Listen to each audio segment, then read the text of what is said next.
그날 너는 이 집안의 100억대 핏줄이 아니야. 보상금이 걸린 보상금을 종갓집 풀어놓지. 마당에서 당장 벌어진 이집에서 나가. 일은 제 얘들아 인생을 뭐하니? 어서 송두리째 끌어내. 너는 이 바꿔놓았습니다. 집안의 핏줄이 아니야. 시아버님이 보상금 펑펑 못 돌아가신 주니 후 당장 이 집에서 평화롭던 나가. 집안은 얘들아 뭐하니? 시동생이 어서 들이민 끌어내. 유전자 검사지 너는 한 이 집안의 장에 핏줄이 아니야. 아수라장이 보상금 한 푼 되었습니다. 못 주니 당장 이 집에서 나가. 사람들은 제 얘들아 남편을 향해 뭐하니? 50년 어서 동안 끌어내. 남의 집 너는 이 귀한 집안의 핏줄이 재산을 아니야. 노린 가짜 보상금 한 푼 못 주니 장손이라며 당장 이 집에서 나가. 손가락질했습니다. 얘들아 뭐하니? 하지만 진짜로 무서운 건 평생 인자하셨던 시어머니가 남편의 뺨을 때리며 내뱉은 서늘한 한마디였습니다. 이놈은 내 자식이 아니니 보상금 한 푼 주지 말고 당장 이 집 족보에서 파내라. 그리고 바로 그 순간 어머니의 낡은 경대 밑바닥에서 50년 전의 비극과 아버님의 진심이 담긴 실마리가 나타났습니다. 그런데 어머니는 왜 하나뿐인 장손을 이토록 잔인하게 낭떠러지로 밀어버린 걸까요? 종갓집의 아침은 언제나 정갈한 도마 소리로 시작되었습니다. 저는 20년째 이 집안의 맏며느리이자 종부로서 그 소리를 지켜왔습니다. 제 남편은 묵묵히 마당을 쓸고 저는 안방의 시어머니를 모시는 것이 제 삶의 전부였습니다. 하지만 그날은 공기부터가 달랐습니다. 경기도 외곽, 우리 집안의 선산과 논밭이 신도시 개발지구로 확정되었다는 뉴스가 터진 직후였습니다. 보상금만 무려 100억 원에 달한다는 소문은 담장을 넘어온 마을로 퍼져나갔습니다. 평소에는 얼굴도 잘 안 비치던 시동생 내외가 이른 아침부터 들이닥쳤습니다. 그들은 인사도 하는 둥 마는 둥 안채로 들어와 자리를 잡고 앉았습니다. 시동생의 눈은 탐욕으로 번들거렸고 동서는 벌써 상속이라도 받은 듯 거드름을 피웠습니다. 주방에서 차를 준비하던 제 손끝이 미세하게 떨려왔습니다.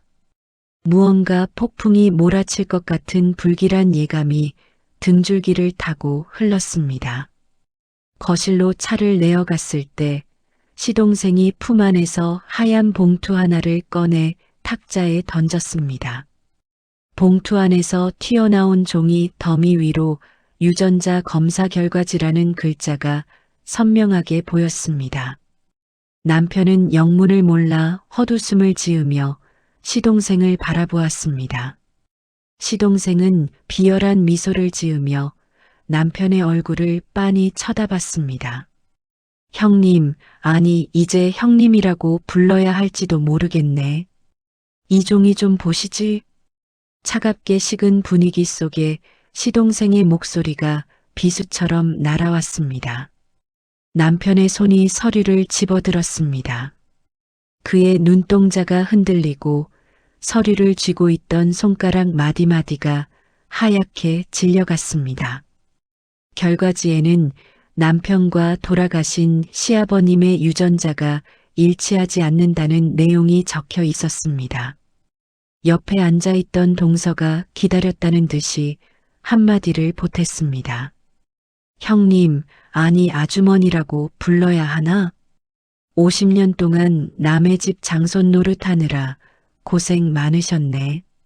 동서의 비웃음 섞인 말투에 제 가슴 속에서 뜨거운 불덩이가 치밀어 올랐습니다. 저는 시어머니를 보았습니다. 어머니는 미동도 없이 창밖을 보고 계셨습니다. 마치 이 모든 상황을 이미 알고 있었다는 듯 혹은 올 것이 왔다는 듯한 태도였습니다. 남편이 떨리는 목소리로 어머니를 불렀습니다. 어머니, 이게 다 무슨 말입니까? 제가 아버님 친자가 아니라니요? 남편의 물음에도 어머니는 한동안 침묵하셨습니다. 그 정적이 100년처럼 길게 느껴졌고 마당에 내리쬐던 햇살조차 서늘하게 변해갔습니다. 시동생은 기세등등하게 자리에서 일어나 남편을 몰아세웠습니다. 우리 집안 100억 보상금 한 푼도 탐내지 마. 가짜 주제에 그동안 장손 대우받은 걸로도 충분하잖아. 남편은 아무 말도 하지 못하고 바닥에 주저앉았습니다. 평생을 바쳐 지켜온 가문의 기둥이 무너져 내리는 소리가 들리는 듯 했습니다. 저는 남편의 어깨를 감싸 쥐었지만 제 손에 전해지는 남편의 떨림은 멈추지 않았습니다.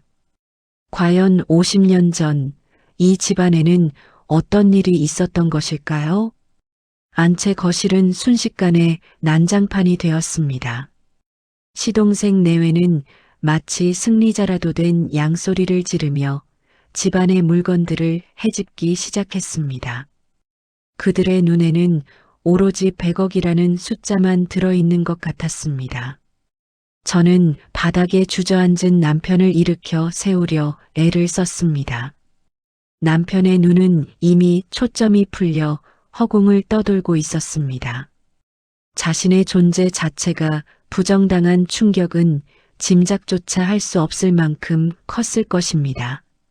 시동생은 이제 아예 작정한 듯 시어머니의 팔을 붙잡고 매달렸습니다. 어머니, 빨리 말씀 좀 해보세요. 저 인간 내쫓아야 하는 거 아니에요?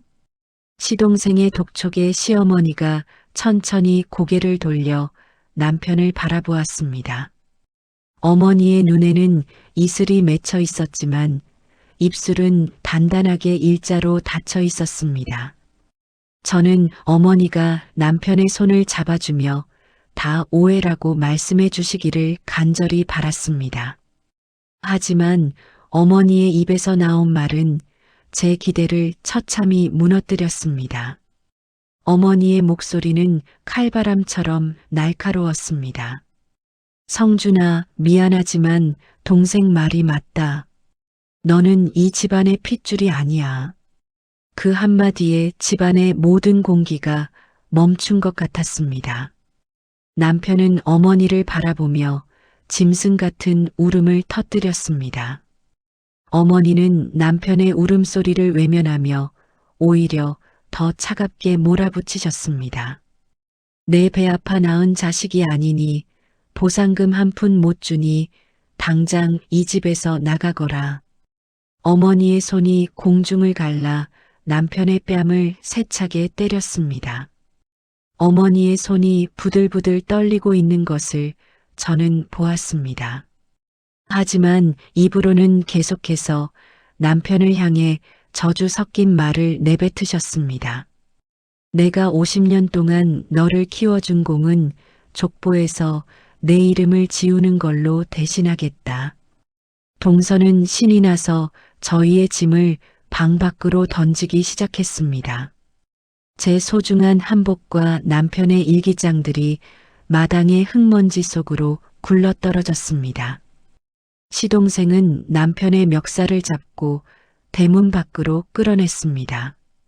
저는 억울함에 가슴을 치며 어머니에게 매달렸습니다. 어머니가 이러실 분이 아니라는 것을 누구보다 제가 잘 알고 있었기 때문입니다. 사업에 실패해서 수십억의 빚을 지고 아버님의 재산을 탕진했던 시동생의 편을 들다니요. 어머니는 제 손을 거칠게 뿌리치며 방 안으로 들어가 문을 잠가버리셨습니다.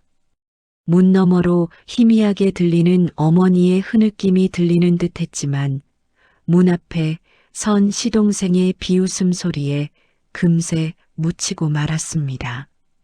저와 남편은 그렇게 옷까지만 챙긴 채 평생을 살았던 집에서 쫓겨났습니다. 마을 사람들은 벌써 소문을 들었는지 담장 너머로 저희를 구경하고 있었습니다. 가짜 장손, 사기꾼 며느리라는 수군거림이 등 뒤에서 화살처럼 꽂혔습니다. 남편은 넋이 나간 사람처럼 대문 앞에 서서 굳게 닫힌 문만 바라보았습니다.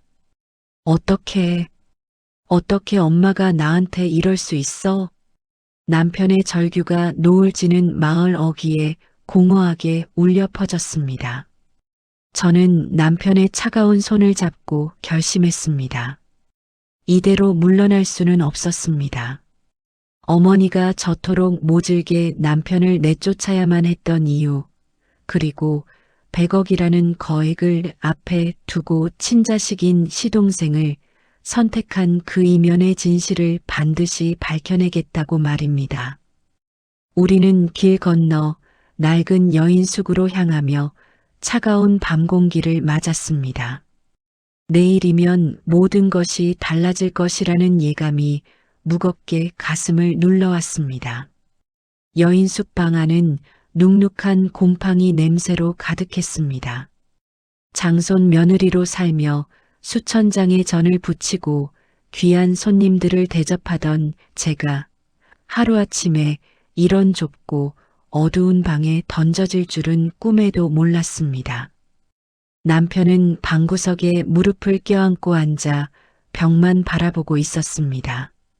평소 듬직하던 그의 어깨가 오늘따라 왜 이렇게 작아 보이는지 제 가슴은 날카로운 손톱에 긁힌 것처럼 아리고 쓰라렸습니다.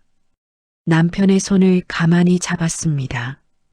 그의 손은 마치 얼음장처럼 차갑게 식어 있었습니다.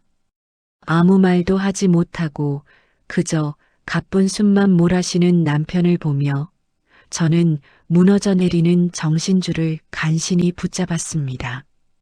누군가는 정신을 차려야 했습니다. 이대로 사기꾼으로 몰려 길바닥에서 인생을 끝낼 수는 없었습니다. 밤이 깊어지자 밖에서는 빗줄기가 쏟아지기 시작했습니다. 빗소리가 마치 우리를 비웃는 동네 사람들의 수군거림처럼 들렸습니다.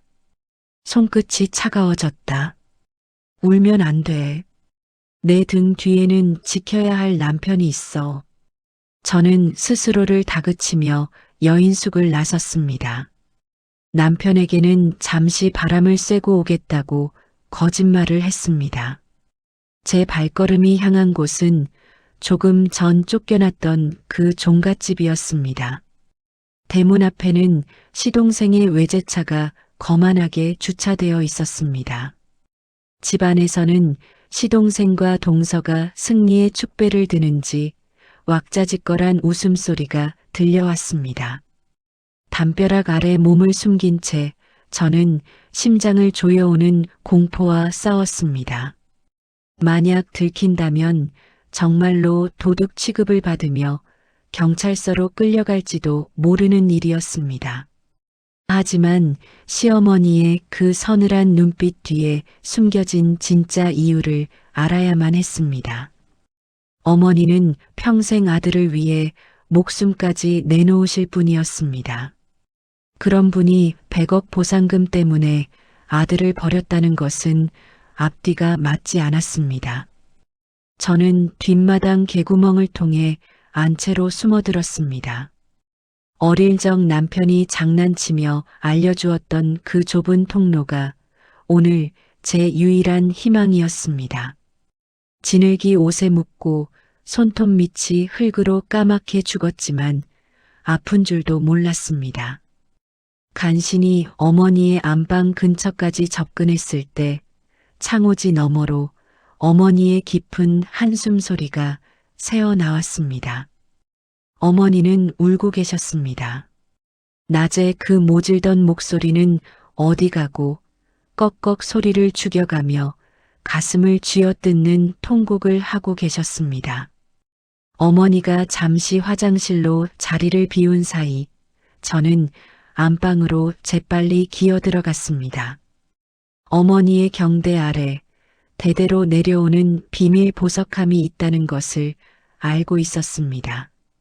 손가락 끝이 덜덜 떨려 보석함의 열쇠 구멍을 찾는 것조차 힘겨웠습니다. 겨우 보석함을 열고 그 안의 내용물을 품에 안았습니다. 오래된 종이 냄새와 어머니의 분내음이 섞여 코끝을 찔렀습니다. 저는 그것을 소중히 가슴에 품고 다시 어둠 속을 뚫고 여인숙으로 달렸습니다. 등 뒤에서 누군가 나를 쫓아오는 듯한 환청이 들려 심장이 터질 것 같았습니다. 여인숙방 문을 걸어 잠그고 나서야 저는 참았던 거친 숨을 토해냈습니다. 보석함 안에서 꺼낸 낡은 서류 봉투는 세월의 때가 묻어 누렇게 변해 있었습니다. 남편은 여전히 넋이 나간 채 바닥만 보고 있었고 저는 떨리는 손으로 봉투 안의 내용물을 하나씩 꺼내기 시작했습니다. 가장 먼저 나온 것은 50년 전의 신문 스크랩들이었습니다. 종이가 너무 사가 조금만 힘을 주어도 바스러질 것 같았습니다. 조심스럽게 종이를 펼친 순간 제 눈앞에 믿기 힘든 광경이 펼쳐졌습니다. 신문 일면을 장식한 것은 전국을 공포로 몰아넣은 연쇄살인마 송춘호 검거라는 자극적인 제목이었습니다. 그 옆에는 포승줄에 묶인 채 카메라를 노려보는 한 남자의 사진이 있었습니다. 저는 그 사진을 보는 순간 들고 있던 종이를 바닥에 떨어뜨리고 말았습니다. 사진 속 남자의 눈매, 오뚝한 콧날, 그리고 굳게 담은 입술의 모양까지. 그것은 지금 제 옆에 앉아 있는 제 남편의 얼굴과 소름 끼치도록 닮아 있었습니다.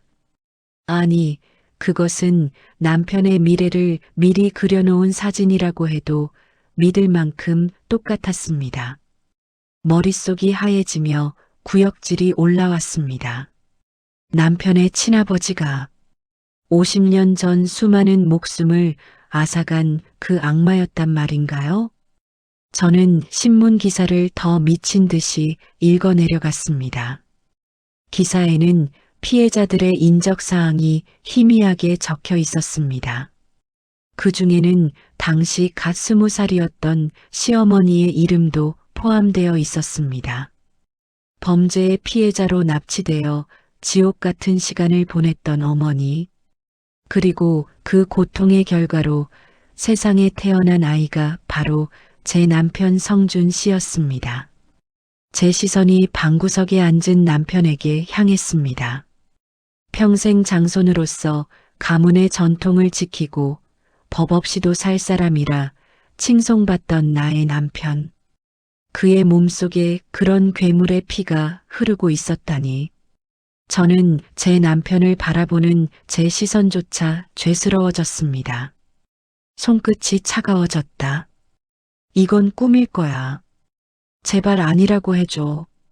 저는 입술을 깨물며 신문 뒤에 숨겨진 어머니의 일기장을 펼쳤습니다. 일기장에는 어머니의 피 섞인 절규가 가득했습니다. 아이를 지우려 수없이 시도했지만 끝내 태어난 아기를 보며 그 눈망울이 아버지를 닮지 않아 다행이라며 울던 어머니의 고백이 적혀 있었습니다. 그리고 그때 나타난 분이 바로 돌아가신 시아버님이셨습니다. 아버님은 어머니의 아픔을 모두 감싸 안으셨습니다. 이 아이는 내 자식이다. 평생 이 비밀은 무덤까지 가져가자. 아버님은 그렇게 남편을 종갓집의 귀한 장손으로 만들어주셨던 것입니다. 하지만 50년이 지난 지금 100억이라는 거액의 상속권이 걸리자 시동생이 날뛰기 시작했습니다. 시동생은 이미 남편의 출생에 의구심을 품고 유전자 검사까지 감행했습니다. 만약 여기서 남편의 진짜 아버지가 누구인지 세상에 드러난다면 어떻게 될까요? 사람들은 남편을 장손으로 대우하기는커녕 살인마의 자식이라며 침을 뱉을 것이 분명했습니다. 시어머니는 바로 그것이 두려웠던 것입니다. 아들에게 100억을 주는 것보다 아들의 정체성이 악마의 아들로 낙인 찍히는 것을 막는 것이 어머니에겐 더 중요했습니다. 어머니는 아들을 살리기 위해 스스로 아들을 버리는 악역을 자처하신 것이었습니다. 그때였습니다.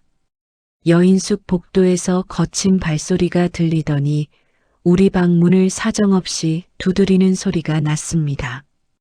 형님, 거기 있는 거 다 알아. 어머니 물건 훔쳐갔다며? 당장 문 열어.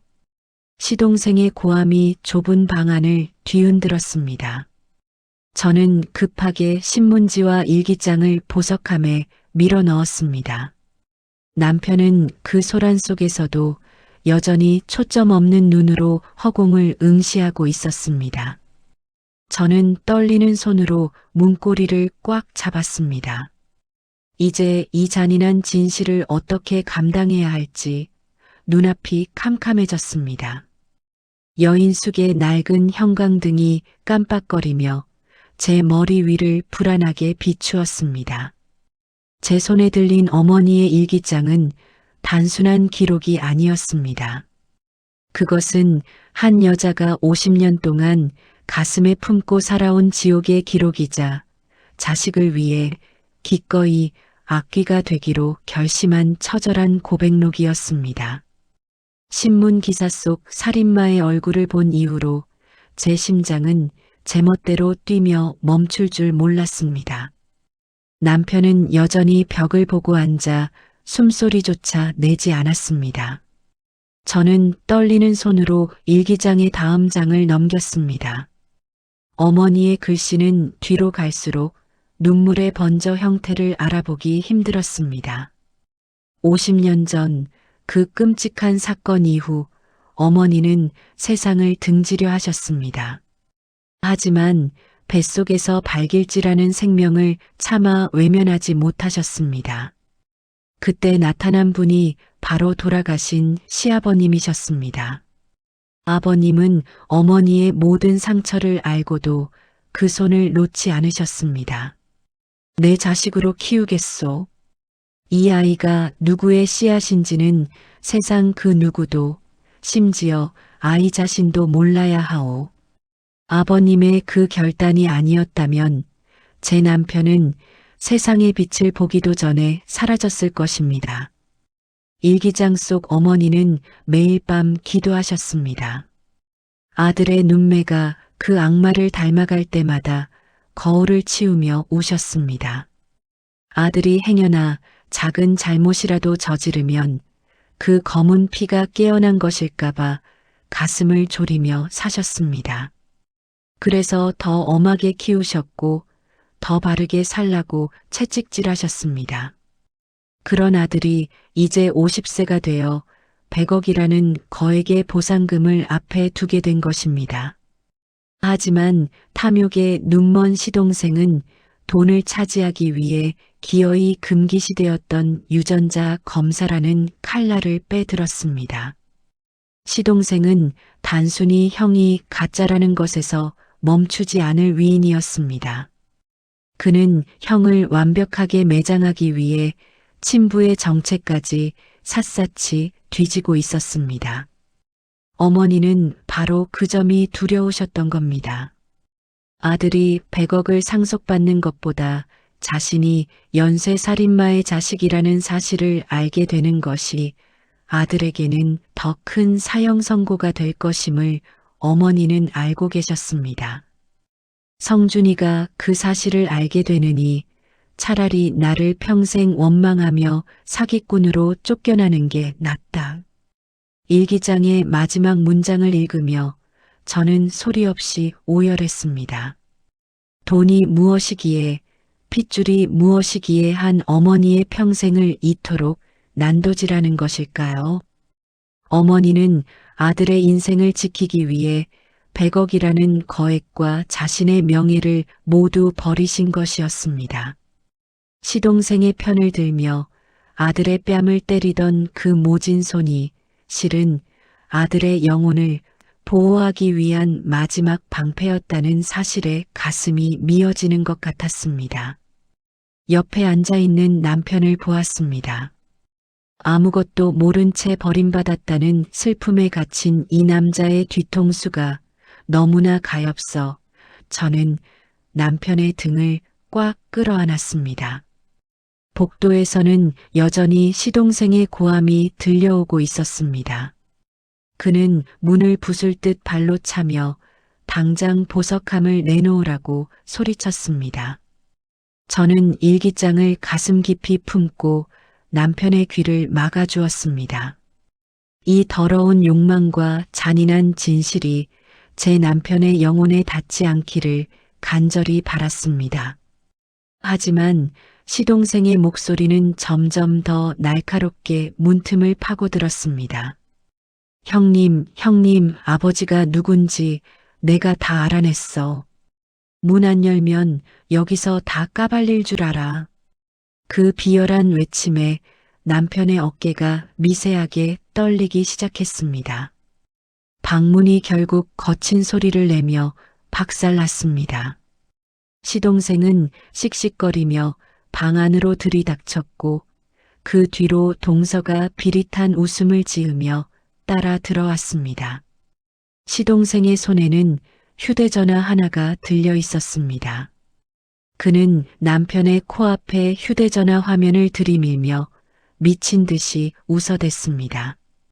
형님, 이거 봐. 50년 전 기사야. 이 살인범 놈이랑 형님이랑 똑같이 생긴 거 안 보여? 남편의 눈동자가 서서히 초점을 맞추더니 휴대전화 화면을 응시했습니다. 저는 비명을 지르며 시동생의 손을 쳐내려 했습니다. 하지만 시동생은 제 팔을 거칠게 밀쳐냈고 저는 차가운 바닥 위로 나동그라졌습니다. 남편은 화면 속 그 악마의 얼굴을 보았습니다. 자신과 소름 끼치도록 닮은 인간의 탈을 쓴 괴물의 모습. 남편의 호흡이 거칠어지고 눈동자가 붉게 충혈되기 시작했습니다. 평생을 인내하며 장손의 무게를 견뎌온 남편의 내면에서 무언가 툭 끊어지는 소리가 들리는 듯 했습니다. 남편이 자리에서 일어나 시동생의 멱살을 잡았습니다. 그 힘이 어찌나 강한지 시동생의 얼굴이 금세 보랏빛으로 변해갔습니다. 죽여버릴 거야. 너도 저 사진 속 놈도 다 죽여버릴 거야. 남편의 입에서 나온 것은 평소의 다정한 목소리가 아니었습니다. 그것은 마치 짐승의 포효와 같았고 저는 그 모습에서 어머니가 그토록 두려워했던 검은 피의 그림자를 보았습니다. 동서는 비명을 지르며 밖으로 뛰쳐나갔고 시동생은 겁에 질려 남편의 팔을 허우적거리며 때렸습니다. 바로 그때였습니다. 여인숙의 좁은 문을 열고 휠체어를 탄 시어머니가 나타나셨습니다. 어머니는 떨리는 몸을 이끌고 남편에게 다가와 다시 한번 그의 뺨을 내리치셨습니다. 성준아, 정신 차려. 내가 이러면 그놈이랑 다를 게 뭐가 있어. 어머니의 절규가 좁은 방 안을 가득 채웠습니다. 남편은 뺨을 맞은 채 멍하니 어머니를 바라보았습니다. 그의 손에서 힘이 빠지자 시동생은 바닥에 엎드려 가쁜 숨을 몰아쉬며 저주를 퍼부었습니다. 맞지? 어머니도 아시는 거야. 저 새끼 몸에 살인마 피가 흐르는 거. 시동생의 악다구니에 어머니는 휠체어에서 내려와 바닥에 주저앉으셨습니다. 어머니는 남편의 손을 잡는 대신 시동생이 떨어뜨린 휴대전화를 집어 창밖으로 던져버리셨습니다. 그리고는 제 남편의 가슴을 퍽퍽 소리가 나도록 내리치며 통곡하셨습니다. 내가 너를 어떻게 키웠는데, 내가 어떻게 너를 지켰는데, 고작 이딴 돈 때문에 무너지느냐. 어머니의 눈물은 남편의 셔츠를 적셨고 분노로 가득 찼던 남편의 눈에도 서서히 눈물이 차올랐습니다. 하지만 시동생은 포기하지 않았습니다. 그는 어머니의 머리맡에 대고 소리를 질렀습니다. 어머니, 아무리 이래도 소용없어요. 이미 변호사 선임해서 상속 무효 소송 걸었으니까 저 가짜는 이 집안 땅 1평도 못 가져가. 그때였습니다. 어머니가 품 안에서 낡은 가죽 지갑을 꺼내 제게 내미셨습니다. 그 지갑 안에는 아주 작은 열쇠 하나가 들어 있었습니다. 지수야, 안방 재단 밑 세 번째 칸을 열어라. 내 시아버지가 남긴 마지막 유언장이 거기 있다. 어머니의 목소리는 낮고 단호했습니다. 그 유언장이라는 말에 시동생의 눈이 다시 한번 탐욕으로 번뜩였습니다. 시동생은 저희보다 먼저 집으로 달려가려 했습니다. 저는 어머니의 손을 꼭 잡고 남편을 일으켜 세웠습니다.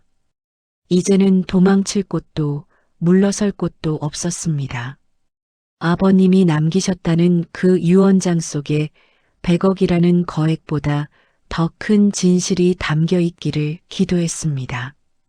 남편은 어머니의 휠체어를 밀며 묵묵히 여인숙을 나섰습니다. 밤은 깊었지만 종갓집으로 향하는 우리의 발걸음 앞에는 서늘한 긴장감만이 감돌고 있었습니다. 과연 아버님은 50년 전 이 비극의 끝에 어떤 마침표를 찍어두셨던 걸까요? 새벽 공기는 날카로운 칼날처럼 폐부를 찔러왔습니다. 여인숙을 나선 우리 세 사람은 아무 말 없이 종갓집으로 향했습니다. 어머니의 휠체어를 미는 남편의 손등에는 굵은 정맥이 솟아 있었습니다. 조금 전에 그 짐승 같은 포효는 사라졌지만 남편의 눈빛에는 깊은 슬픔과 단호함이 교차하고 있었습니다. 저는 어머니의 손을 꼭 잡았습니다. 어머니의 손은 작고 가냘팠지만 그 안에는 50년을 버텨온 거대한 성벽이 느껴졌습니다. 종갓집 대문에 도착하자마자 시동생과 동서가 가로막고 섰습니다. 어머니, 저 가짜를 왜 자꾸 데리고 오세요? 이제 여기 주인은 접니다. 시동생의 목소리는 탐욕으로 인해 뒤집혀 있었고 동서는 이미 안방을 차지한 듯 거드름을 피웠습니다. 저는 시동생의 어깨를 밀치고 당당히 마당으로 들어섰습니다. 이제는 무서울 것이 없었습니다. 어머니가 말씀하신 그 유언장 속에 이 모든 더러운 탐욕을 잠재울 힘이 있다고 믿었기 때문입니다.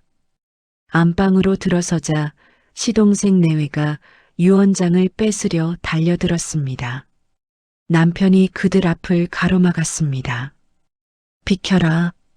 아버님께 마지막 인사는 드려야 할 것 아니냐. 남편의 낮은 목소리에 시동생은 움찔하며 뒤로 물러났습니다. 저는 재단 밑 세 번째 칸을 조심스럽게 더듬었습니다. 손가락 끝에 딱딱하고 차가운 금속 감촉이 느껴졌습니다. 작은 구멍에 열쇠를 넣고 돌리자 묵직한 소리와 함께 비밀 칸이 열렸습니다. 그 안에는 빛바랜 서류 봉투와 함께 아버님이 평소 쓰시던 만년필이 놓여 있었습니다. 봉투 겉면에는 장손 성준에게라는 글자가 아버님의 힘있는 필체로 적혀 있었습니다. 시동생이 그것을 뺏으려 손을 뻗었지만 제가 더 빨랐습니다. 저는 떨리는 손으로 서류를 꺼내 읽기 시작했습니다. 첫 문장을 읽는 순간 제 눈에서 뜨거운 눈물이 왈칵 쏟아졌습니다. 아버님은 이미 모든 것을 알고 계셨습니다. 성준아, 내가 이 글을 읽을 때쯤이면 세상은 너의 출생을 두고 시끄러울지도 모르겠구나. 유언장은 단순한 재산 배분서가 아니었습니다. 아버님은 50년 전 어머니를 구출하고 남편을 자신의 자식으로 받아들였던 그날의 맹세를 다시 한번 적어두셨습니다. 사람의 핏줄은 하늘이 정하는 것이지만 자식은 부모가 가슴으로 정하는 것이다. 아버님의 글씨는 한자 한자가 살아있는 듯 제 가슴을 쳤습니다. 그리고 이어지는 대목에서 시동생의 얼굴이 흑빛으로 변하기 시작했습니다. 아버님은 시동생이 그동안 가져간 수십억 원의 내역뿐만 아니라 그가 가족들에게 저질렀던 모진 행동들까지 낱낱이 기록해 두셨습니다. 차남 성진은 집안이 가세가 기울어 끼니를 걱정할 때도 제 입속만 챙기며 부모를 외면했다. 내가 병석에 누워 있을 때 단 한 번도 병원을 찾지 않았으며 오히려 형인 성준이 밤낮으로 막노동을 하며 병원비를 대고 집안을 일으키는 동안 너는 유흥으로 세월을 보냈다. 아버님의 일기 같은 유언장에는 장남 성준 씨가 집안이 가장 어려웠던 시절 자신의 학업까지 포기하며 동생의 뒷바라지를 하고 부모님의 병수발을 들었던 고통스러운 기억들이 고스란히 담겨 있었습니다. 내 비록 성준과 피는 섞이지 않았으나 그는 50년 평생 나를 친부보다 더 귀히 여겼고 이 집안을 위해 자신의 인생을 바쳤다. 반면 친자식인 성진 너는 부모를 돈줄로만 여겼으니 종갓집의 모든 토지와 보상금 일체는 오직 성심을 다한 장손 성준에게 모두 맡긴다. 또한 만약 성진이가 형의 출생을 빌미로 가문을 모욕하거나 재산을 탐낼 경우 그 즉시 이미 지급한 모든 자금을 환수하고 가문에서 영구히 제명하라. 동서는 그 자리에 주저앉아 비명을 질렀습니다. 시동생의 손은 부들부들 떨렸고 입술은 시퍼렇게 질려 아무 말도 내뱉지 못했습니다.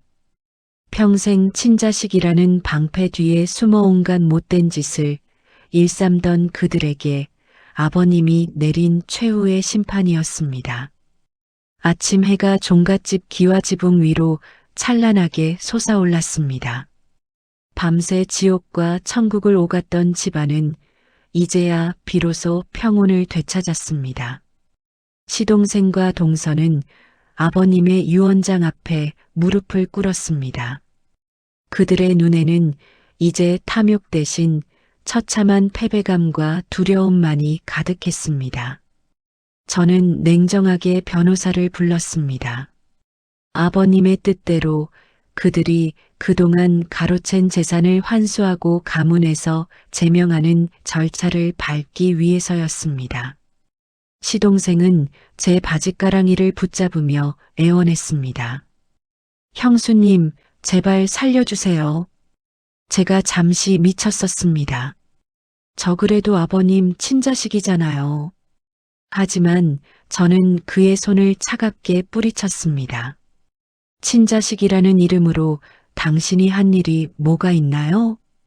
아버님 병실 문 앞에도 안 오던 사람이 형님이 공사판에서 굴러번 돈으로 당신 대학 보내고 장가 보낼 때 고맙다는 말 한마디 한 적 있나요? 자신의 형을 살인마의 자식이라 모욕하고 어머니의 가슴에 대못을 박은 사람에게 베풀 자비는 이제 남아있지 않습니다. 당신들이 탐낸 것은 100억이었지만 당신들이 잃은 것은 인간으로서의 도리입니다. 당장 나가세요. 동서까지 끌어내며 저는 대문을 굳게 걸어 잠갔습니다. 마치 50년 묵은 체증이 싹 내려가는 듯한 시원함이 온몸을 감쌌습니다. 남편은 아버님의 위패 앞에 엎드려 통곡했습니다. 아버지, 아버지. 그 울음소리는 50년의 서러움을 씻어내는 정화의 물결처럼 마당 끝까지 울려 퍼졌습니다. 저는 안방으로 들어가 시어머니의 손을 잡았습니다. 어머니는 남편의 손을 꼭 쥐고 한참을 말없이 바라보고 계셨습니다. 성준아, 이제 알겠느냐? 내 아버지는 너를 한 번도 남이라고 생각한 적이 없으셨다. 어머니의 목소리는 비로소 안도감에 젖어 부드럽게 떨렸습니다. 남편은 어머니의 품에 얼굴을 묻고 아이처럼 울었습니다. 자신의 몸속에 흐르는 피가 두려워 괴물처럼 변하려 했던 남편은 어머니의 따뜻한 손길 아래서 다시 다정한 장손으로 돌아왔습니다. 신도시 개발 보상금 100억은 이제 오롯이 남편의 것이 되었습니다. 하지만 남편은 그 돈을 자신을 위해 쓰지 않겠다고 선언했습니다. 어머니, 이 돈으로 범죄 피해자, 가족들을 돕는 재단을 만들고 싶어요. 그게 아버지의 뜻일 것 같습니다. 남편의 말에 어머니는 눈물을 훔치며 고개를 끄덕이셨습니다. 자신의 뿌리를 부정하던 남편이 이제는 그 상처를 보듬어 타인을 치유하는 힘으로 바꾼 것입니다. 그것이야말로 아버님이 바라셨던 진정한 부활이었습니다. 동네 사람들은 이제 저희 집을 향해 손가락질하지 않습니다. 오히려 50년간 비밀을 지키며 장손을 키워낸 어머니의 모성애와 피보다 진한 사랑을 실천한 아버님의 이야기에 고개를 숙였습니다. 종갓집 마당에는 다시 평화로운 도마 소리가 울려 퍼졌습니다. 저는 남편과 함께 장독대를 닦으며 환하게 웃었습니다. 거울 속 제 모습은 며칠 새 훌쩍 늙어버린 듯 했지만 마음만은 그 어느 때보다 가벼웠습니다. 세상은 혈연이 전부라고 말하고 돈 앞에 천륜도 없다고 냉소하지만 우리는 압니다. 진짜 가족은 피로 맺어지는 것이 아니라 함께 비바람을 견디며 서로의 상처를 닦아주는 눈물로 맺어진다는 것을요. 남편이 닦아놓은 툇마루에 앉아 어머니와 차 한 잔을 나누는 이 순간이 100억이라는 거액보다 훨씬 더 값지고 눈부신 보물임을 저는 이제 확신합니다. 저녁 노을이 종갓집 마당을 붉게 물들였습니다. 남편은 제 손을 꼭 잡으며 속삭였습니다. 지수야, 고맙다. 끝까지 내 손 안 놓아줘서. 저는 남편의 어깨에 머리를 기댔습니다. 우리의 50년은 이제 시작이었습니다. 핏줄의 저주를 사랑으로 끊어낸 우리 종갓집의 진짜 이야기는 이제부터 다시 시작입니다.